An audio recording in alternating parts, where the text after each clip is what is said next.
They do. Tough first pass, but a great attack off of a tough dig. But then Abby Remick. It's just floated over, though. Stonehill will set the middle. Tipped into space and a diving dig by Brundage Libero, but a block at the front. This time, Stonehill's going to get a ball it likes. A push play doesn't work out, but a block does. Sometimes you need your attack handled. Dig by Alessi. Daemen out of system. Strong swing from Meyer on that we like to talk about.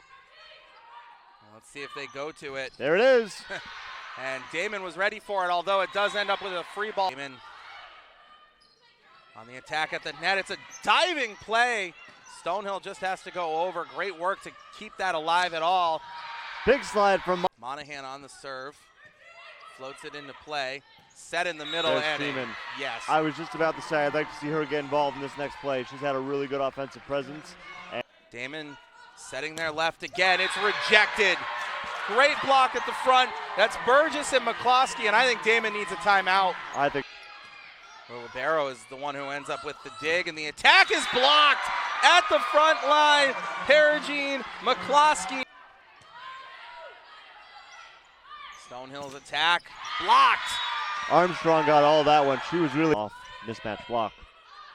They go to Allen. And Allen goes over to the that floor. small block. Right. Get an attack, but Daemen the dig. They'll try, and the set just a little too close to the tape, and Stonehill able to get a block on the swing as a result. Again, really working her in serve receive. Meyer from the right side finds a kill. That. And Stonehill out of the serve receive. They'll set the middle again, and There it is. that is open for business. My goodness. Claire easily played, and it leads right to a middle attack. So Stonehill to the right. Long. It's over.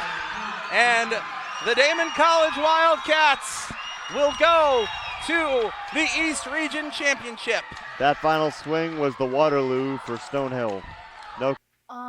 So in the first set we played very well, but we always kind of go down at the beginning of the sets. That's not new for us.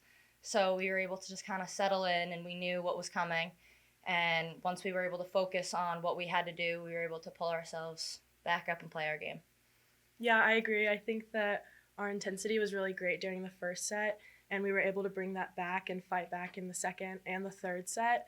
And I think we saw some of that fight again in the fourth, and I was impressed with that from our team. I just want to say I'm so proud of all our seniors. They were a big force on our court. They showed up to practice every day, working hard, pulling everyone else on the team to work hard. They pushed us. I'm so proud of them. Our season, we played very well. We came out very strong, and I'm very proud of how we were able to hold our composure and just keep pushing through every single game. Yeah, I agree. We have a lot to thank for our seniors. They definitely brought intensity to practice and games, and they're a big part of what helped us get here. And I think that we can use their journey as an inspiration to us in the future. And obviously we have a great group of freshmen and underclassmen, and I think that getting to the NCAA was really important for us, and I think we can build on that throughout our next few years.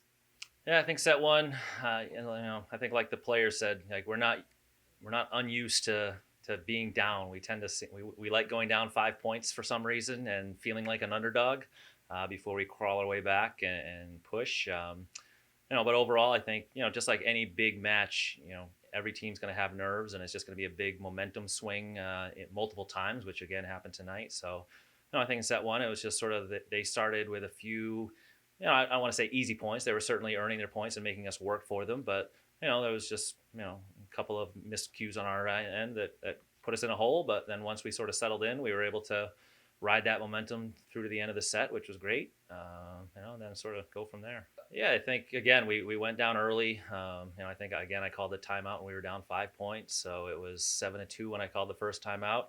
From there, unfortunately, we didn't have that bounce back, and I think we just sort of kept trying to do too much, and it just sort of kept digging ourselves a deeper hole.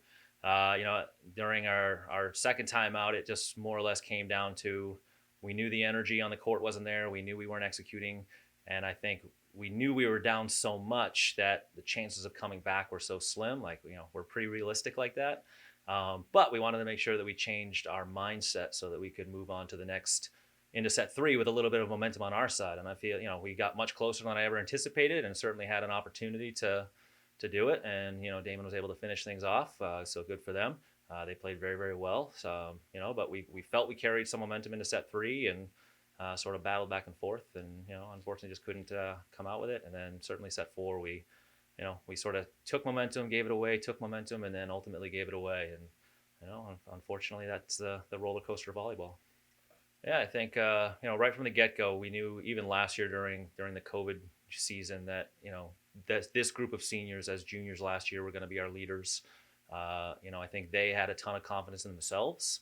They had a ton of confidence in their ability to have this successful of a season, and that was certainly the goal right from the get-go was, win an NE10 championship, get to the NCAA tournament. We fell short of the first one, got to the second one. We had a really good in-region record as far as, in-region ranked opponents. So it sort of helped give us that 3 seed in the NCAA tournament, which is always nice. First program NCAA win, which is, a great thing to put under their belts. But ultimately, I think there's always going to be that little bit of what could have been had we had that full COVID season and been able to work through some things then. Certainly we had a lot of practices and were able to do, but just that outside competition part of it was very limited. But they've been a staple in this program. They came in together as freshmen, and after freshman year when the previous coach left and I came in for their sophomore year, they had all told me there was thoughts of people moving on because they just weren't happy with the state of the program. But once I got here and sort of they decided to stick it out, which was good for me. And right from the get-go, they've been instrumental in just the success of the program, but just the communication that they have with me. Being able to talk me through a lot of things and a lot of keeping the team sort of, meshed together and everything. And so for them, it's, for me, it's been invaluable to have them on the program and leading the charge. And I think ultimately for the underclassmen, it's just a great example for them to be able to learn. And I know it's tough. We were so, senior dominant this year that we didn't get a lot of playing experience in games for our underclassmen, but at the same time, they don't realize it during the process, but this is going to be invaluable to them moving forward, just being able to practice against this high level of a team day in and day out, so that next year, hopefully when push comes to shove, we're right back in the thick of things and we have the ability to carry this program into the playoffs every single season.